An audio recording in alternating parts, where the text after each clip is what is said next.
지난 주일날 우리가 요한복음 15장의 말씀을 우리가 묵상했습니다.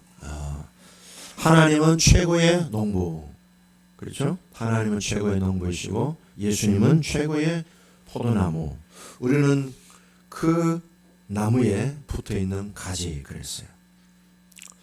우리가 최고의 농부이신 하나님에게 붙어있고 또 최고의 포도나무인 예수님에게 붙어있기 때문에 우리에게는 항상 최고의 지혜입니다. 그리고 최고의 권능이 우리들에게 계속 흘러오고 있습니다. 지금 이 시간에도 우리에게 흘러오고 있음을 믿으시기 바랍니다. 가지가 생존할 수 있는 것은 나무 때문에 붙어있기 때문에 가지가 생존할 수 있습니다. 그래서 가지의 관건은 잘 붙어있는 거예요. 어떻습니까? 지난 한 주간 여러분들 잘 붙어있기로 열심히 애를 쓰신 줄로 압니다. 저도 붙어있으려고 애를 썼어요. 또 그 가운데서 주님이 나에게 어떻게 또 역사하시고 인도하시는가를 늘 이렇게 관심을 기울였습니다. 결론은 뭡니까? 역시 내가 잘한 게 아니고 주님이 잘하셨습니다. 자, 여러분들 한번 보세요. 가지가 나무를 지킵니까? 나무가 가지를 지킵니까? 그렇죠. 나무가 가지를 지킵니다. 우리는 잘 붙어 있으려고 굉장히 노력을 합니다. 그럼에도 불구하고 우리의 노력보다는 나무가 우리를 붙들어 주신다는 이것이 더 절대적이고 더 신뢰할 수 있는 것입니다. 우리의 노력과 우리의 어떤 그런 행동을 신뢰하기보다는 나무가 가지를 보호해주고 영양을 공급해주고 수분을 공급해 주듯이 주님이 우리를 보호해 주시고 보살펴 주신다는 이 진리가 더 절대적이고 더 의존할 수 있는 확실한 진리인 줄로 믿습니까? 아멘. 그러니까 우리는 신앙생활에서 너무 주눅들지 않기를 바라고, 우리가 변동이 많습니다. 우리는 막 요동칩니다. 그렇지만 주님은 만세반성이 있습니다. 한번 따라할까요? 나는 요동치나 주님은 만세반성이 있습니다. 자, 간증 하나 들어보시죠. 나는 요동치나 주님은 만세반성이 있습니다. 우리 이기쁨 간사님, 제가 금요일날 간증을 듣고 이거 우리 같이 좀 들어야 되겠다 하는 생각이 들었습니다. 지난 주일에 목장 모임 시간에 주혜연이랑 저랑 목사님이랑 목장 모임을 하는데 저희가 그때 이야기가 나왔던 게 우리 앞으로 어떻게 살지? 우리 지금 당장 돈이 없는데 어떡하지? 미래는 어떡하지? 우리 어떤 일 하지? 이런 걸로 되게 고민하고 걱정하고 했었는데 그때 목사님이 저희한테 그 불안하고 걱정한 마음을 주님께 올려드립니다. 이렇게 기도를 하라고 알려주셨어요. 그래서 저희가 그대로 따라하고 또 그렇게 했는데 그 다음 날인가 그 다다음 날인가 언니한테서 연락이 온 거예요. 언니가 그 워크넷이라는 곳에서 문자가 왔는데 어디 그 디지털 튜터라는 일을 할 수 있게 이렇게 언니한테 공고를 보낸 거예요. 근데 그 공고를 언니가 저한테 같이 공유해 주면서 너도 같이 지원해 보자 해서 봤는데 그게 뭐 주 4일 일할 수 있고 주 2일 일할 수 있는데 둘 다 이제 주 4일을 신청했어요. 근데 그게 알고 보니까 한 학교에서 이틀 이렇게 일하는 거였는데 주연이는 이제 잘 신청해서 4일이 됐고 저는 신청을 했는데 신청하고 난 다음에 그 제출 서류를 제가 못 본 거예요. 언니가 저한테 제출 서류 잘 냈냐고 물어보기까지 했는데 저는 그거 다른 데 신경 쓰느라 그걸 못 보고 지나쳐서 그 다음 마감이 오전 11시까지였는데 10시 57분에 제출 서류를 냈어요. 그리고 11시가 넘어서 무슨 회원 가입을 하라 했는데 그거는 11시를 넘어서 했어요. 근데 거기는 시간 엄수라고 적혀 있었는데 이제 톡을 보는데 제가 막 제출 서류 급하게 쓰고 있는데 주연이한테서 나는 합격됐어 이렇게 톡이 온 거예요. 그러니까 이미 합격자를 뽑아서 다 이렇게 연락을 돌리고 있었던 거예요. 그래서 나는 안 됐나 보다 하고 있었는데 그날 저녁에 진짜 다 포기하고 언니 혹시 모르니까 그래도 내가 같이 기도하고 있을게 언니가 이렇게 말을 해줬어요. 그래서 나도 기도를 하고 있어야겠다 하고 기도하고 있었는데 저녁에 진짜 다 포기가 된 거예요. 하도 연락이 안 오니까 이제 8시가 넘어가니까 그 후로 전화가 온다는 생각이 없었는데 8시 넘어서 전화가 왔어요. 스팸인 줄 알고 넘길 뻔했는데 그게 됐다는 거예요. 근데 한 학교만 됐다는 거예요. 근데 저는 수요일 금요일에 교회를 나와야 되잖아요. 근데 화요일 목요일로 된 거예요. 그래서 수요일 금요일 예배도 지킬 수 있고 그리고 돈도 벌 수 있게 되었습니다. 예. 나는 근심했으나 주님은 주님으로서 근심하지 않고 내 인생의 길을 열어가셔요. 내가 확실해요. 주님이 확실해요. 그럼 나를 의지해야 돼요. 주님을 의지해야 돼요. 오케이, 이게 뭐예요? 믿음이에요. 이 믿음이 있으면 뭐예요? 하나님의 기적을 경험하는 통로가 되는 거예요. 저와 여러분들이 그런 기적을 매일매일 경험할 수 있는 은혜가 있기를 바랍니다. 사실은 우리가 일상의 생활을 할 수 있다는 자체가 어떻게 보면 매일매일 기적이죠. 오늘 이 예배 드리고 있는 이 자체도 정말 하나님의 은혜가 있었고 어제 세상을 떠난 분이 그토록 살고 싶어 했던 오늘이 바로 이 시간입니다. 우리는 그 행복을 누리고 축복을 만끽하고 있잖아요. 또 예배 마치면 집에 가는 게 아니고 하나님이 뭐까지 주셔요? 점심까지 주셔요. 이렇게 좋으신 하나님이 어디에 세상에 만날 수 있겠습니까? 내 아내보다 내 남편보다 더 나를 챙겨주시는 주님이시잖아요. 이렇게 우리는 말씀을 듣고 주님께 붙어 있어야 된다는 걸 알지만은 또 한편으로는 막막한 인생, 앞으로 난 어떻게 인생이 풀릴까 이렇게. 근데 우리 선포할 때 난 어디에 있다고요? 주님의 손 안에 있습니다. 항상 우리가 그걸 확인하면서 내가 믿고 또 의지함은 내 모든 형편 아시는 주님 널 돌보아 주실 것을 나는 확실히 믿습니다. 오늘은 내가 짜장면 먹고 싶은데 근데 그날 점심 때 딱 짜장면이 누가 그래 목사님 오늘 짜장면 먹죠. 내 속을 다 알고 있는 것처럼 그 사람을 주님이 연결해 주시는 거예요. 그 사람은 하나님이 내 마음을 아시고 네 오늘 짜장면 먹고 싶나? 예 알았다. 일을 하셨어요. 점심 때 어떤 분이 딱 전화를 목사님 짜장면 먹죠. 그때 제가 참 주님이 대단하시다. 예. 내가 하나님의 말씀을 믿는 것도 중요하고 그것이 강조되어야 하는 것 같은데 주님은 주님으로서의 내 인생을 가장 복되게 가장 좋은 길로 이끌어 가심을 봅니다. 그러니까 자신을 의지하지 않고 항상 주님을 의지하는 거예요. 내 자신을 생각하면은요 이렇게 막 이렇게 까보면 뭐가 나오겠어요? 죗덩어리밖에 더 나오겠어요? 우리 자신에 대해서 너무 그렇게 자꾸 파고들지 말라고요. 눈을 들어 주를 보라고. 자기 상처, 자기 아픔, 자기의 연약함, 자기의 어떤 모자람 너무 거기에 빠져들지 않기를 주의 이름으로 축복합니다. 신앙은 뭐냐? 나의 연약함을 강하게 해주시는 하나님을 바라보는 거예요. 하영아, 할렐루야. 시험 못 쳤다고 남들보다 뭐 내가 좀 부족하다고 너무 그게 몰두하면 안 돼. 우리가 몰두하고 집중해야 될 대상은 주님밖에 없는 줄로 믿습니다. 과거에 영락교회에 한경지 목사님이 이제 은퇴를 하셨어요. 근데 이분의 후임이 누가 될 것인가? 한국 교회가 전체가 거기에 집중이 돼 있어요. 그 당시에는 그랬어요.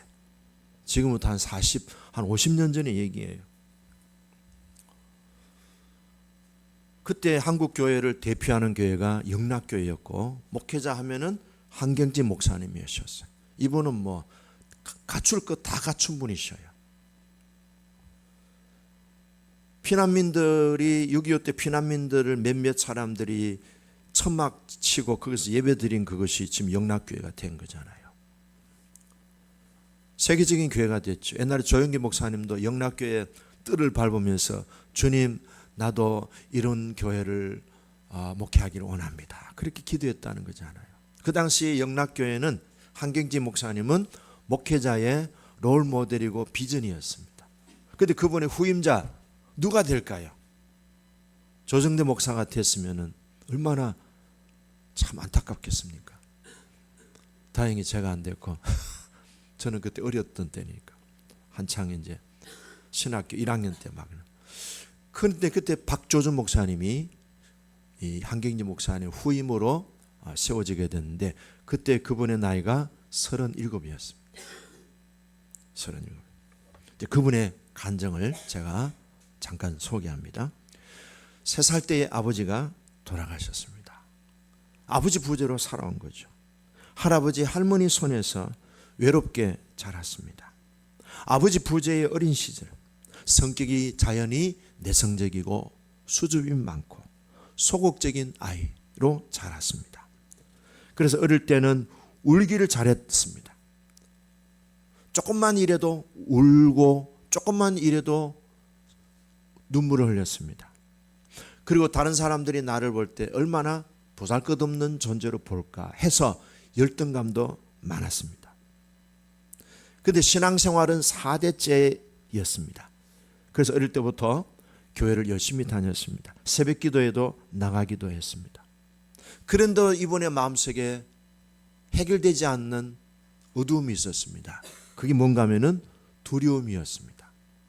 두려운 마음이 늘 마음에 사라지지 않고 늘 두려운 마음이 항상 이렇게 그림자같이 따라다녔습니다. 두려운 마음 때문에 또 불안도 있었습니다. 그러니까 세상살이가 너무너무 무서웠던 거예요. 세상이 무서운 거예요. 사람이 무서운 거예요. 앞날을 생각하면 깜깜한 거예요. 아무도 자기를 지지해주고 자기를 밀어주는 존재가 없는 너무 막막한 그런 하루하루의 세월을 보내고 두려움이 친구처럼 살았는데요. 어느 날 이분이 말씀을 듣는 중에 여호수아서 1장 9절에 이 말씀이 마음속에 놀라운 성령의 기름 부으심으로 임하게 됐습니다.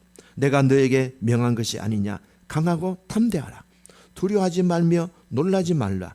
네가 어디로 가든지 내 하나님 여호와가 너와 함께 하시느니라. 이 말씀이 확 마음이 이렇게 너무너무 크게 압도된 거예요. 그분이 얘기입니다.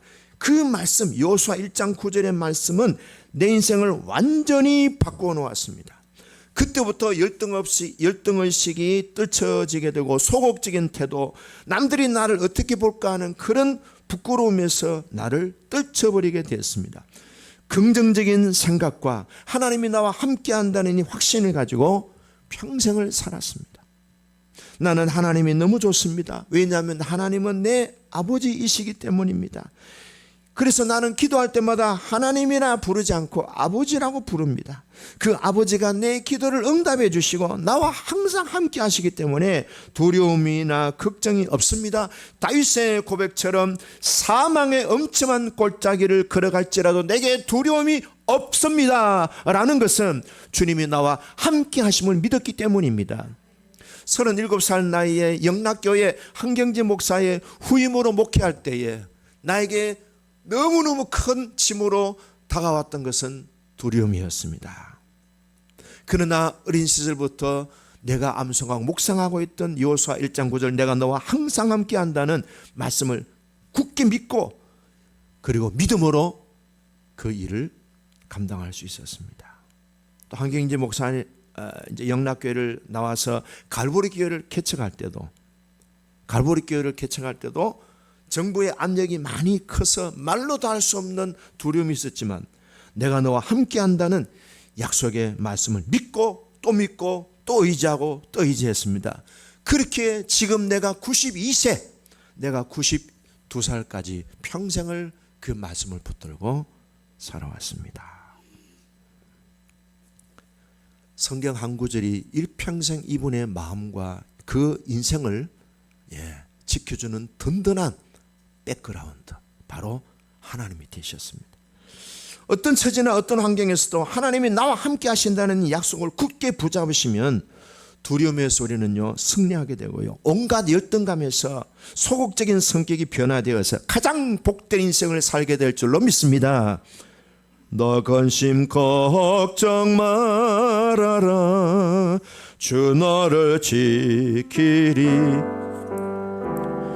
주 날개 밑에 거하라, 주 너를 지키리. 주 너를 지키리. 주 너를 지키리. 주 너를 지키. 아무 때나 어디서나, 아무 때나 어디서 주 너를 지키리. 주 너를 지키리. 늘 지키시, 널 지켜주시리. 어려운 시험 당해도, 어려운 시험 당해 주 너를 지키리. 주 너를 지키리.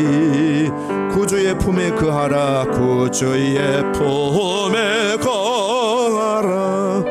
주 너를 지키리. 주 너를 지키리. 주 너를 지키. 아무 때나 어디서나, 아무 때나 어디서나 주 너를 지키리. 널 지켜주시리.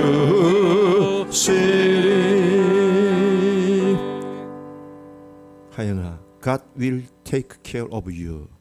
God will take care of you. 영어 성경에는, 영어 찬송가에는 그렇게 나와 있어요. 하나님이 항상 우리를 엄마가 아기를 돌보듯이 우리를 돌봐 주신다 하는 거예요. 따라합시다. 주님만 믿습니다. 임마누엘, 주님만 믿습니다. 자, 오늘 본문 내용은 그런 배경입니다. 그런 배경입니다. 자, 이제 예수님은요 초일기에 들어갔습니다. 로마 병정들에게 잡히시기 초일기에 들어갔습니다. 뭐 내일도 아니고요. 이제 몇 분, 이제 1시간, 한 2시간, 뭐 길게 잡으면 3시간, 앞으로 3시간 이후에, 1시간 이후의 일을 예수님이 지금 생각하시면서 이제 제자들을 떠나야 되는 시간이잖아요. 근데 예수님은 끝까지 제자들을 사랑으로 섬기시는 모습을 보여줍니다. 1절 같이 읽어볼까요? 1절 시작. 내가 이것을 너희에게 이름은 너희로 실족하지 않게 하려 함이라. 너희로 실족하지 않게 한다. 너희를 떨어지게 하지 않는다. 너희를 실패하지 않게 한다. 너희를 나둥거려지도록 내버려두지 않겠다는 거예요. 우리 인생이 때로는 넘어지고 자빠지고 미끄러지고 나둥거려지고 주저앉기도 하잖아요. 근데 예수님은 제자들을 그렇게 방치해 주지 않겠다는 거예요.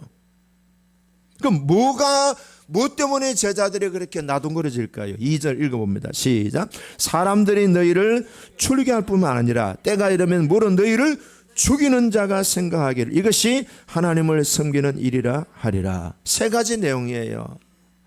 첫 번째는요, 출교당하는 거. 제자들이 유대인 공동체 회당에서 쫓겨나는 거예요. 왜? 왕따 당하는 거예요. 사회 공동체에서 사회인으로서의 어떤 그런 특권이나 어떤 권리가 박탈당한다는 거예요.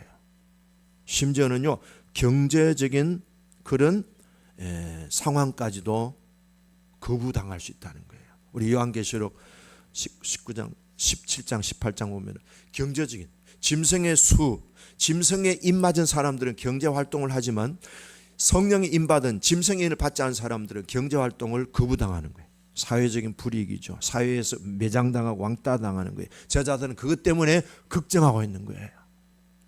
두 번째는 뭐예요? 심지어는요, 죽는 일, 순교를 겪게 될 수도 있다는 거예요. 이제 걱정이 되는 거예요. 세 번째는 뭐냐? 6절입니다. 시작. 도리어 내가 이 말을 함으로 너희 마음에 뭐가? 내가 너희를 떠난다. 예수님이 제자들을 떠난다는 이 말에 제자들이요, 걱정이 충만한 거예요. 근심이 충만한 거예요. 자, 이것이 돼서 제자들을 예수님 보시고 대책을 만드신 거예요. 여러분, 예수님은요, 우리를 1분 1초도 그냥 두시지 않으셔요. 주님이 우리의 대책이에요. 주책. 따라합니다. 주님이 나의 대책입니다. 할렐루야. 우리는 빈틈이 많아요. 우리는 잘 넘어져요. 얼마 전에 조건사님이 한 2주 전인가 보네. 얼굴이 빨개가지고 걱정이 됐어요. 이제 오늘도 지금 주일날 시간도 지금 못 오시는 거예요. 전화도 안 되고 지금. 주일날 누가 좀 가서 모시고 오면 좋겠는데 아직도 아무도 안 가셔. 모시러 가면 오셔요. 얼굴이 빨개가지고 걱정이 됐어요. 혹시 약을 잘못 드셨나? 약의 부작용인가? 약을 지금 계속 먹고 있거든요. 치매약 같은 거. 뇌질환 약을 먹고. 그래서 또 며칠 있다 보니까 얼굴에 막 각질이 생겨 이렇게 벗겨지더라고요. 피부가 막 벗겨지는. 그래서 병원에 갔죠. 갔더니 피검사 뭐 이래 하는 아무 이상 없대요. 그래서 모시고 같이 이제 식사하고 집에서 모시다 드리고 집에 가보니까 밥상이 이렇게 있는데 이렇게 샴푸 뭐 있잖아요. 권사 이게 뭐예요? 하니까 로션이지 이러더라. 샴푸를 영어로 써놓으니까 로션인 줄 알고 매일 발랐대. 그러니까 얼굴이 빨갛게 되고 막 각질이 난 거예요. 권사님 이거 로션이 아니고 이거 샴푸예요. 아 그래? 샴푸를 막 매일 발랐던 거. 그것도 이쁘라고 부지런히 발랐던 거. 아이고. 저는 그걸 보면서 야 나도 저래 되면 어떨까. 여러분 우리가 사전에 예방해야 됩니다. 한번 따라 예수피 예수보혈 치매 고혈압 당뇨는 NO. 예. 김세원 집사님이 치매 걸렸다. 야 얼마나 힘들겠어요. 머리가 띵하죠. 이동진 집사님이 고혈압 쓰러졌다. 야 얼마나 힘들겠어요. 지금도 힘든데 더 힘들지 않겠어요. 그러니까 늘 기도하시. 예수피 예수보혈 고혈압 당뇨 치매 NO.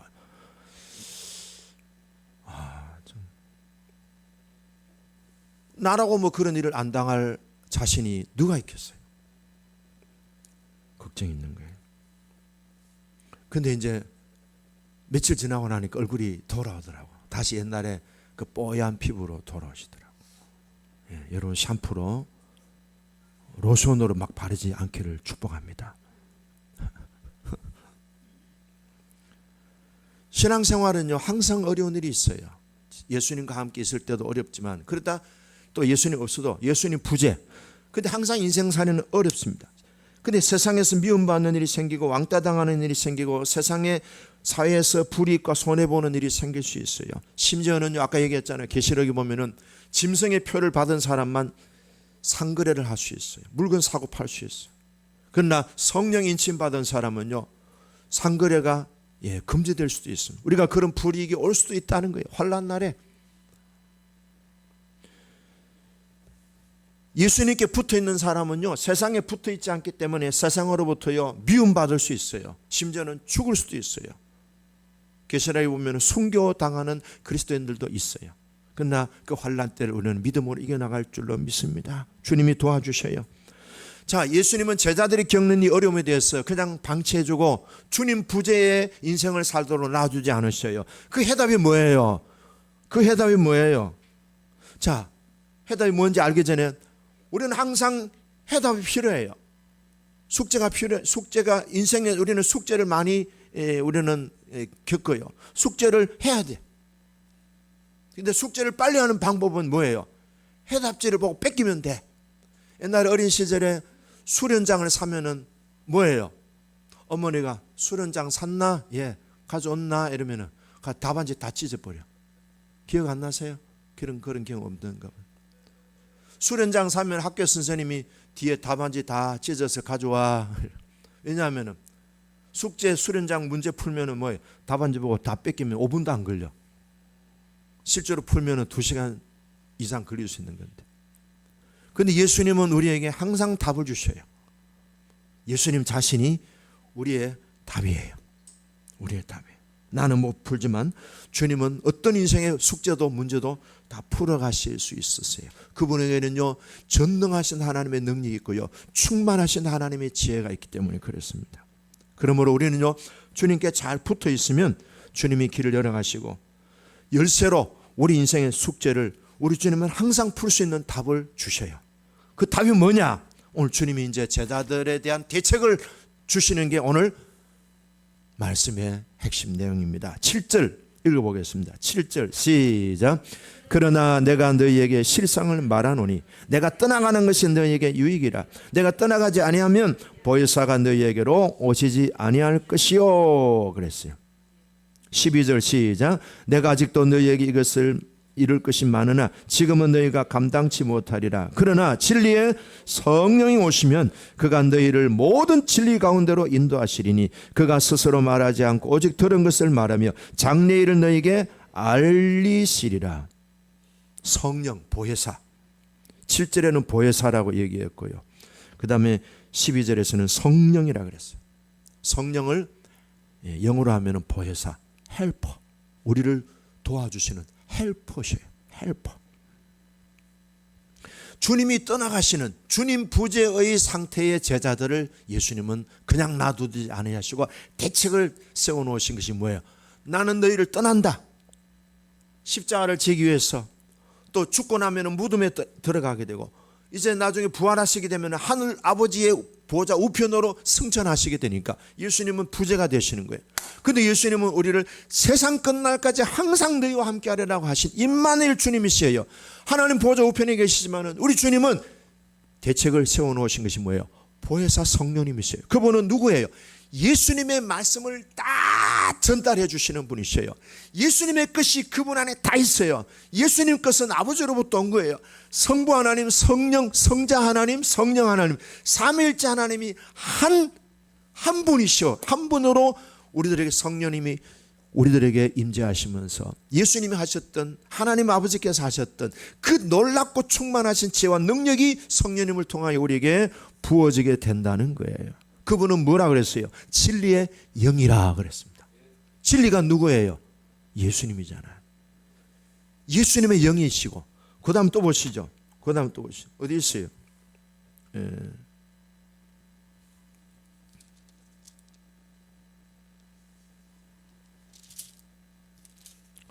나중에 보죠. 진리의 영이라 그랬어요. 그래서 진리의 영이 뭡니까? 진리의 영은요 14장 16절 자 그래서 이 보혜사 성령의 역할이 보혜사 성령님이 우리에게 하시는 일이 예수님이 우리에게 제자들에게 하셨던 것과 똑같이 하신다 이 말이에요. 2000년 전에 예수님은 지금은 보혜사 성령님으로 우리 안에 내재하시고 내주하셔요. 자 마태복음 10장 16절에서 22절 오면은 제자들이 앞으로 어떤 운명에 처할 것인가를 주님이 예언하셨어요. 너희들이 공회에 끌려갈 것이고 회당에서 채찍질을 당할 것이고 예수님 믿는 것 때문에 왕 앞에 끌려갈 때에 너희는 무엇을 말할까 염려하지 마라. Don't worry. 염려하지 마라. 그때에 내가 너희에게 할 말을 주리니 할 말을 줄 것인데 말을 하시는 이는 너희가 아니라 너희 속에 말씀하시는 너희 아버지의 성령이시니라. 따라 너희 아버지의 성령이시니라. 우리가 무슨 말을 해야 될지 염려하고 걱정하고 불안해하고 떨 필요가 없다는 거예요. 너희 아버지의 영이 너희들에게 임재하셔서 너희들이 할 말을 기가 막히게 잘하도록 아버지의 지혜와 권능으로 아버지의 영으로 할 말을 주겠다. 두 번째는요 14장 요한복음 14장 16절에 보면요 제가 읽을게요. 14장 16절 내가 아버지께 구하겠으니 그가 또 다른 보혜사를 너희에게 주사 영원토록 너희와 함께 있게 하시리니. 다른 보혜사, 예수님과 다른 보혜사. 지금까지는 예수님이 그 역할을 하셨습니다. 이제는 다른 보혜사. 그 보혜사가 누구라요? 아버지의 영, 진리의 영, 예수님 안에 있는 영이 보혜사로 이제는 우리와 함께 영원히 함께 계신다. 14장 18절에는요 우리를 고아와 같이 그냥 버려두지 않는다는 거예요. 그 다음에 8절에서 11절 16장 8절에서 11절 오면은 그가 와서 죄에 대하여 의에 대하여 그리고 심판에 대하여 책망할 것이다 그랬어요. 자, 그러면은 죄가 뭐예요? 죄가 뭐예요? 8절 읽어봅니다. 9절입니다. 시작. 죄에 대하여라면 그들이 나를 믿지 아니하며. 우리가 죄가 뭐예요? 율법을 어기는 것이 죄예요? 물론 그것도 죄가 될 수 있어요. 근데 궁극적인 가장 근본적인 죄는 뭐예요?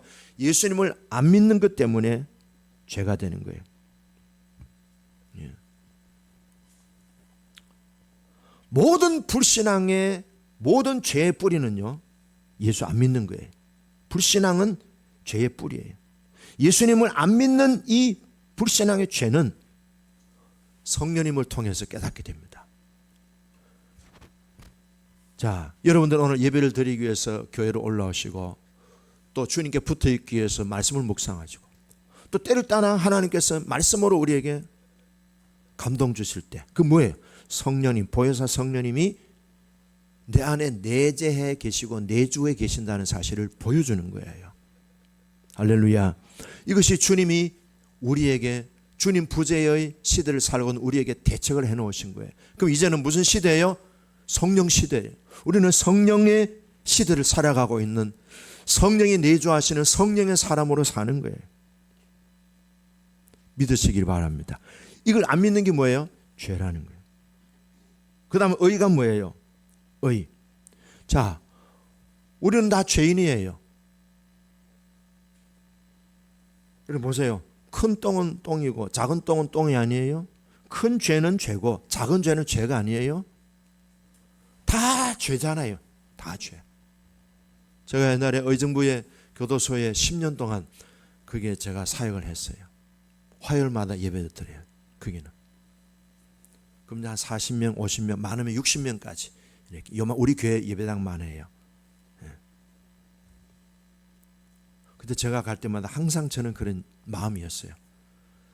여러분들이나 나나 똑같은 죄인입니다. 여러분들은 안에 있는 죄인이고 나는 밖에 있는 죄인입니다. 공통점은 나도 죄인입니다. 그 제가 그분들에 대해서 죄수라고 생각을 해본 적이 없어요. 누가 누구에게 돌을 던지겠어요? 누가 누구를 판단하고 심판하겠어요? 근데 저는 그런 일을 종종 봅니다. 좀 잘못한 사람들 보면은요, 막 이렇게 배척하고요, 미워하고요, 나가라 그러고요. 우리 교단에서 그랬어요. 총회할 때 목사님이 좀 문제가 있으니까 나가. 목사님 나갔어요. 누가 누구를 돌 던져요? 우리 형제잖아요. 우리 지체잖아요. 교회는 죄인들이 오는 곳이지 의인들이 오는 곳입니까? 나가. 나 그걸 보면서 너무 마음이 아팠어요. 이분들이 나중에 요한복음 8장을 어떻게 설교할까? 예? 요한복음 8장을 어떻게 설교할까요? 너희 중에 죄 없는 자가 돌을 던져치라. 누가 그거 설교를 할 수 있겠어요? 누가 의인이라서 그런 말을 할 수 있겠어요?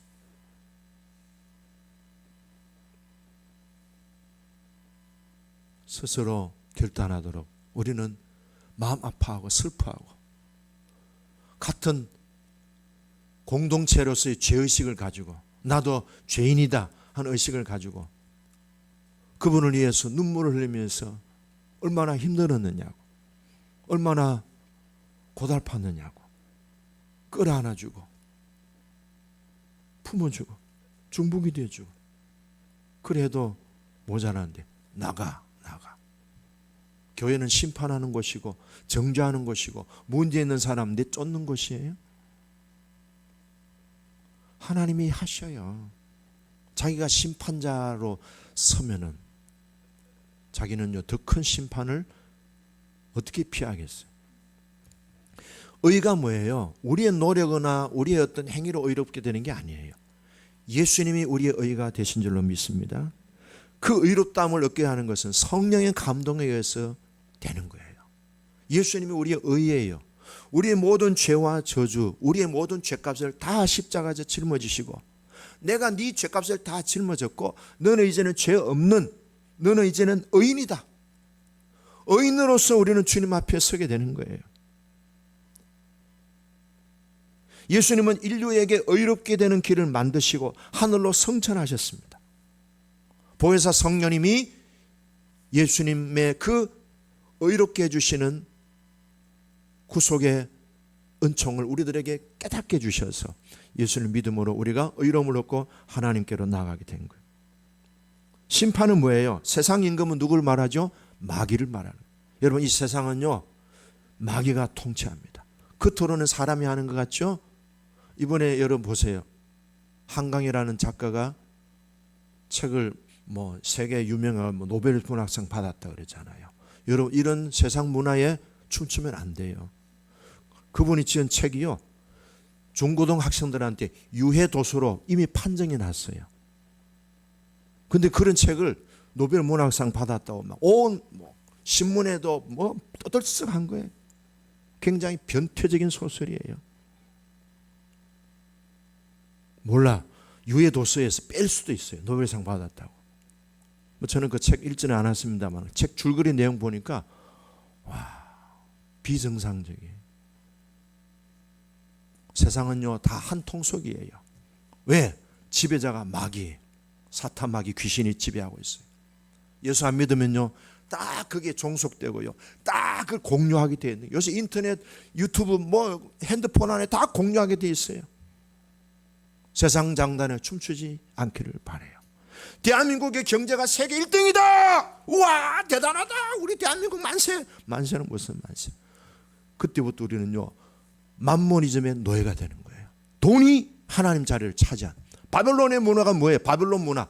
우리 요한계시록 지금 금년마다 보고 있습니다만 바벨론 문화의 속성이 뭐예요? 뭐니 해도 뭐예요? money예요. 돈이 하나님 자리를 차지한 거예요. 모든 것을 돈으로 사람들을 통제하고 돈으로 심지어는요 하나님까지도요 컨트롤하는 거예요. 이런 세상의 장단에 춤출 수 있겠어요? 우리는 오직 주님이세요. 이제 주님이 십자가를 지심으로 마귀가 심판당하는 거예요. 마귀는 지는 거예요. 겉으로 보면 예수님이 진 것 같죠? 예수님은요 인류의 모든 죄를 십자가에서 짊어지시고 내가 다 너희들의 죄짐을 짊어졌다. 다 죄값을 치루었다.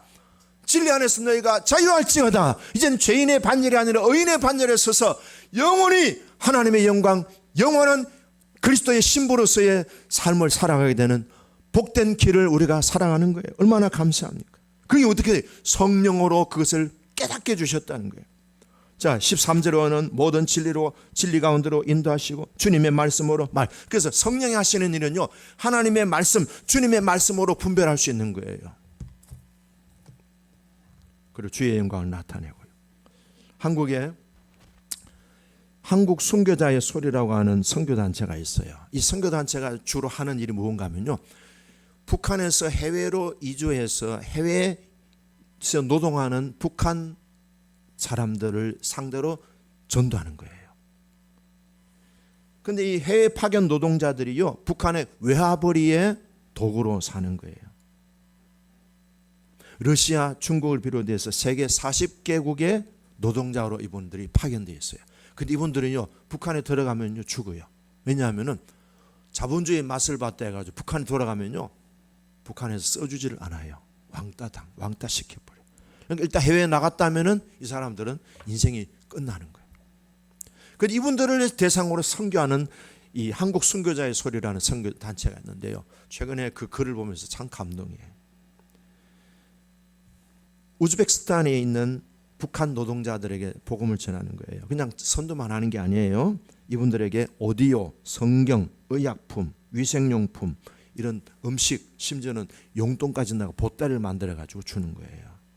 이 사람들 그걸 통해서 너무 감격해. 어떤 분이 이런 얘기 하더라고. 이 선교사님이 커피를 늘 들고 다닌대. 그래서 가서 커피 한 잔을 주면서 얘기를 한대요. 이 사람들이요, 이 북한에서 이주한 이 그 노동자들이요, 너무 집이 그립고 외롭대. 근데 따뜻한 커피 한 잔 주면 그렇게 마음이 좋아진대요. 그럼 대화가 시작되고 복음을 전하고 그 중에 어떤 분은 목회자가 된 사람도 있고 한국에 탈북해서 정착한 사람도 있고요. 그런데 이분들이 그래요. 편지를 보냈대요. 자기들한테. 편지 내용입니다. 우리는 나가지도 다닐 수도 없습니다. 동물보다 더 자유가 없습니다. 아마 하나님을 알지 못했다면 우리는 그냥 죽어가는 노예에 불과했을 것입니다. 나와 동무 3명은 매일 성령에 푹 빠져서 삽니다. 매우 고달프고 너무 고통스럽기 때문에 더 하나님을 간절히 찾습니다. 어디를 가든 하나님이 항상 나와 함께 하시니 절대 두렵지 않습니다. 이런 편지 내용이 왔다는 거예요. 하나님은 나와 함께 하시니 절대 두렵지 않습니다. 성령 안에서 너무너무 기쁩니다. 그래요. 여러분, 우리보다 더 열악한 상황에 있는 사람들이 오히려 우리보다 더 신앙이요 순수합니다. 더 성령님을 간절히 사모하고 사랑하고 성령에 주시는 기쁨에 푹 빠져 있다는 거죠. 그러니까 여러분, 성경을 깨닫는 것은요 이성과 논리로 깨달아지는 게 아니에요. 왜냐하면요 성경 자체는 무엇에 감동에 의하여? 디모데후서 3장 16절 모든 성경은 성령의 감동으로 기록됐기 때문에요 성령으로라야 성경을 만날 수 있어요. 성경으로라야 성경의 세계와 미팅할 수 있어요. 논리와 이성이 아니에요. 그러므로 여러분들이 성경이 하나님의 말씀으로 믿어진다면 벌써 의인의 반열에 서 있는 것이고 보혜사 성령님이 내주하시고 내재해 계심을 믿으시기 바랍니다. 그래서 뭐예요? 기쁩니다. 하나님 나와 함께 하시니 절대 두렵지 않다는 고백을 할 수 있습니다. 그 다음 마지막으로요 이 임마누엘 성령님이 나와 함께 하시고 우리 주님이 나와 함께 하신다는 사실을 뭘 통해서 주님은 확증해 주셨는가? 기도해봐라. 기도해보면은 답을 가르쳐준다. 자 23절 16장 23절 23절 시작. 그날에는 너희가 아무것도 내게 묻지 아니하리라. 내가 진실로 너희에게 이르노니 너희가 무엇이든지 아버지께 구하는 것은 내 이름으로 답을 얻을 것이다. 문맥은 그래요. 묻지 말라 이 말. 사람들한테 세상에 가서 묻지 마라. 내한테 답이 다 있다. 어디 가고 있노? 내한테 답이 다 있다. Come to me. Come to me. 내한테 온다. 내가 다 있다. 이 자 여기 가서 묻고 저기 가서 묻고 그러지 마라. 안 물어도 된다. 성령님이 너의 미래까지도 다 알게 해주신다. 장래일까지. 기도할 수 있는데 왜 낙심하고, 기도할 수 있는데 왜 누구 보고 뭐 물어보고 할 거 없다 이 말. 내한테 물어봐라. 내가 답이다. 따라합시다. 내한테 물어봐라. 기도로 내가 답이다. 예. 여기 찝쩍거리고 저기 찝쩍거리고 할 거 없어요. 주님의 전으로 나오면 돼. 교회로 나오면 돼. 예배 드리면 이 시간에도 이번 한 주간 여러분들의 살 것에 대한 해답을 다 주셨어요. 다 주셨어. 오늘 다 주셨어. 믿으시고 한 주간 보혜사 성령님을 사랑하시고 의지하시고 기대하시면서 승리하기를 축복합니다. 기도하겠습니다.